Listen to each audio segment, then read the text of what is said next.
안녕하세요. 청광호입니다. 오늘은 어떠한 그 보상의 그 케이스보다 일반적으로 우리 좀 블로그 통한 어떠한 문의라든가 유튜브 통한 문의가 좀 많으신 업역 중에 하나가 우리 그 탄광부 종사자들이 많으시더라고요. 그래서 오늘은 스페셜하게 아주 짧게 우리 광업소 종사자분들이 해당이 될 만한 산재보험이 업무상 질병이 뭐가 있을까를 간단히 좀 얇게 수박 겉핥기식으로 간단히 한번 살펴보도록 하겠습니다. 먼저 제일 많이 알려져 있는 게 뭐가 있죠? 진폐증입니다. 그죠? 첫 번째로 진폐증을 할 수가 있어요. 진폐증은 크게 두 가지 방법으로 신청이 가능합니다. 그 84년 이전 이후 퇴직에 의해서 물론 광업 종사자의 진폐여야 됩니다. 제조업의 진폐는 해당이 안 되고요. 그래서 일반 산재법상 최초 요양으로 진폐 신청 가능하기도 하고, 두 번째로는 우리 진폐법에 따른 이직자 건강검진 신청이 가능한 경우도 있습니다.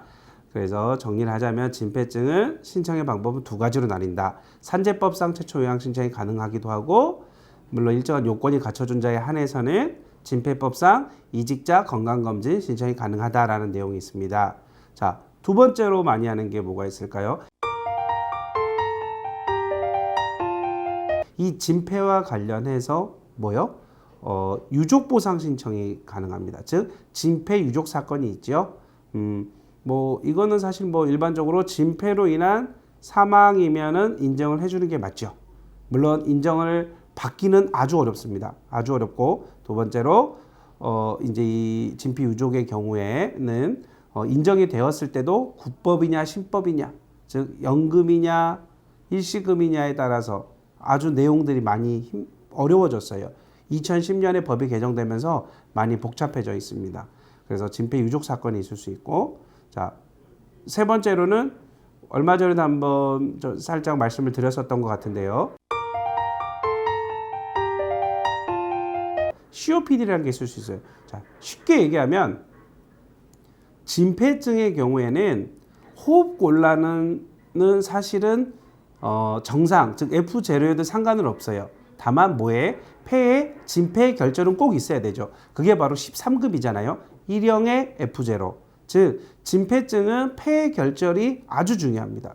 근데 COPD는 폐에 진폐 결절이 없다 할지라도 우리 기관지염이라든가 우리 기관지 문제라든가 뭐 폐의 문제라 이런 걸로 해서 뭐가 호흡이 곤란했을 경우에, 즉 호흡만을 가지고 보상해 주는 게 COPD라고 인정을 해주시면 됩니다. 제가 세 번째 말씀드렸던 이 COPD는 다시 한번 말씀드리지만 진폐는 사실은 기본적으로 뭐에 폐에 진폐 결절이 있어야 돼요. 그래야 보상의 대상이 됩니다. 여기에 뭐 호흡 곤란의 정도에 따라서 급수가 나눠지기도 하지만 이 COPD의 경우에는 진폐 결절이 없는 자에 한해서 없다 할지라도 뭐가 폐 기능이 안 좋으신 분들이 신청을 한번 해보실 수 있다라는 내용이 있고요. 자, 다음으로 네 번째는 귀가 잘 안 들린다. 이거 역시도 앞에 한번 설명을 드렸죠.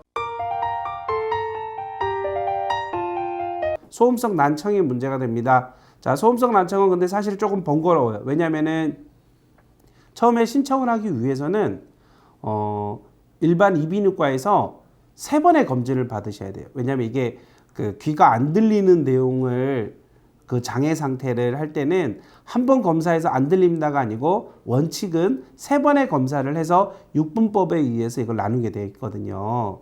그래서 최소한 그 3회는 실시해야 된다. 그러다 보니까 많이 번거로우시죠, 우리 어르신들이.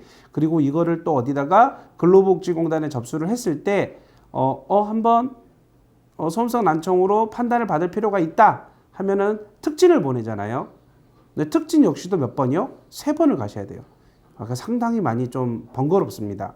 그런 게 있고, 이 난청에 대해서는 좀 드릴 말씀은 일전에도 한번 말씀을 드렸는데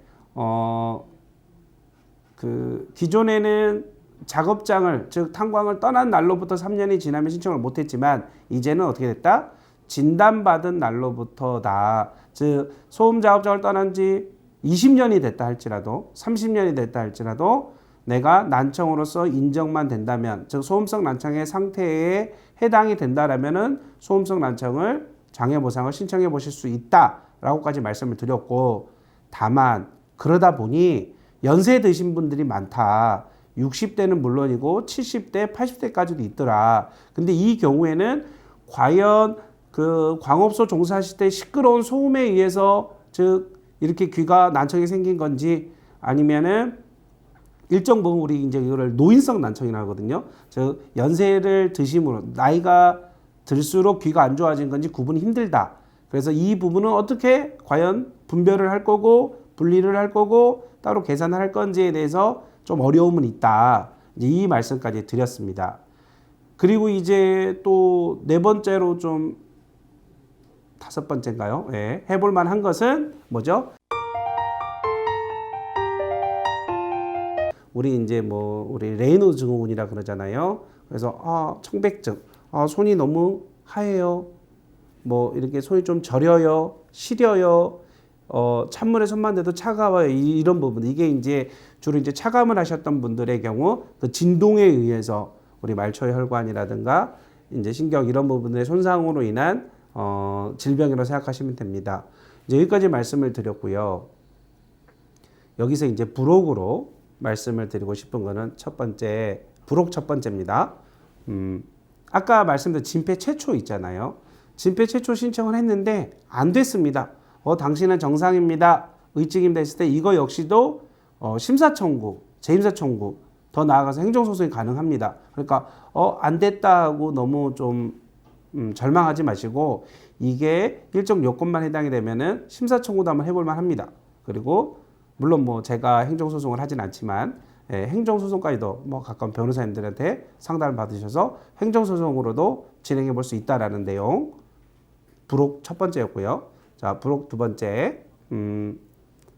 아까 말씀드렸던 진폐 최초서부터 레이노까지 이 모든 것들은 역시 뭐를 생각해 보셔야 된다고요? 승인이 된 이후에 뭐요? 평균임금. 평균임금을 꼭 검토해 보셔야 됩니다.